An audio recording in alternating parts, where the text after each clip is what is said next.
Ħafna jaħsbu li s-sewwieqa tal-ambulanzi huma biss xufiera. Iżda f'dawn l-aħħar 15-il sena dan m'għadux il-każ hekk kif kull persuna li tasal fuq post ta' aċċident bl-ambulanza imħarġa biex tassisti lil dawk involuti bl-azzjoni ta' rispondaturi tal-ambulanza tal-emerġenza ħafna drabi tista' tkun vitali biex persuna tiġi salvata.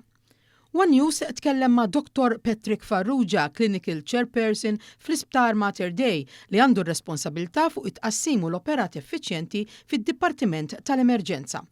U saħaq li fl-aħħar snin id-domanda għall-assistenza ta' emerġenza fuq postijiet ta' aċċidenti kif ukoll għal persuni li jsofru minn emerġenza medika żdiedet sew. Il-ħaddiema li diġà jiffurmaw parti mit-tim tal-Emergency Ambulance Responders jingħataw taħriġ kontinwu biex dejjem tiżdied l-abbiltà tagħhom minn dik bażika għal waħda medja. Dr. Farrugia għalinna li biex id-Dipartiment ikompli jissaħħab persuni kwalifikati din is-sena nħoloq kors ġdid b'kollaborazzjoni bejn id-Dipartiment tal-Emerġenza u l-EMCAST. Dan wassal għal diploma avvanzata għal rispondaturi tal-ambulanza tal-emerġenza. Il-grupp ta' Emergency Ambulance Responders li għanna bħalissa qed jirċievi taħriġ kontinwu kull ġimgħa biex insaħħu il-ħiliet kliniċi tagħhom, imma bl-esperjenza tagħna u kif ukoll nieħdu eżempji ta' pajjiżi ikbar minna, ħadimna biex nħolqu kors li huwa iddedikat għall Emergency Ambulance Responders biex studenti illi jitħajju jiġu f'dan it-tip ta' xogħol jidħlu kors u jiġu magħna iċ-ċertifikati lesti b'ħafna ħiliet illi huma speċjalizzati għal dan it-tip ta' xogħol.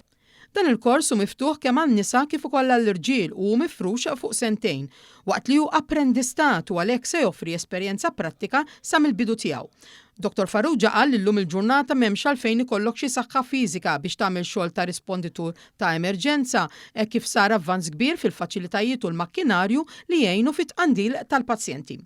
Il-paramediċi tal-ambulanza, apparti t-taħriġ mediku, ikollhom ukoll dak ta' kif tinstaq l-ambulanza f'emerġenza, speċjalment in-navigar fit-traffiku li jista' jkun wieħed perikolus.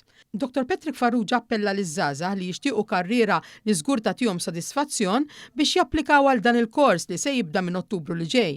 Dawk interessati jistgħu japplikaw fuq is-sit tal-EMCAST sal-25 ta' Awwissu.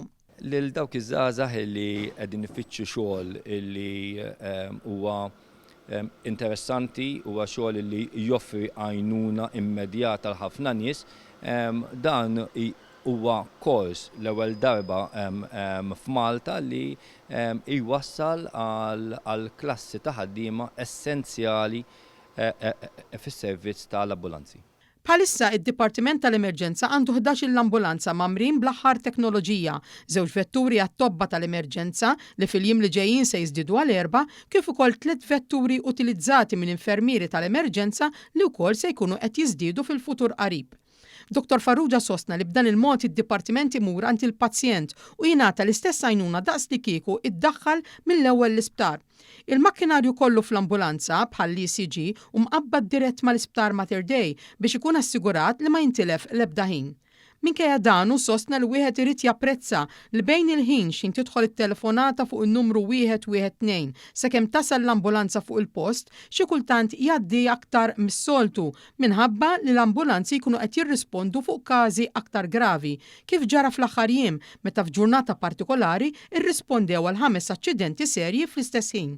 Skont statistika riċenti, attwalment jissejħu medja ta' 200 ambulanza kull 24 siegħa.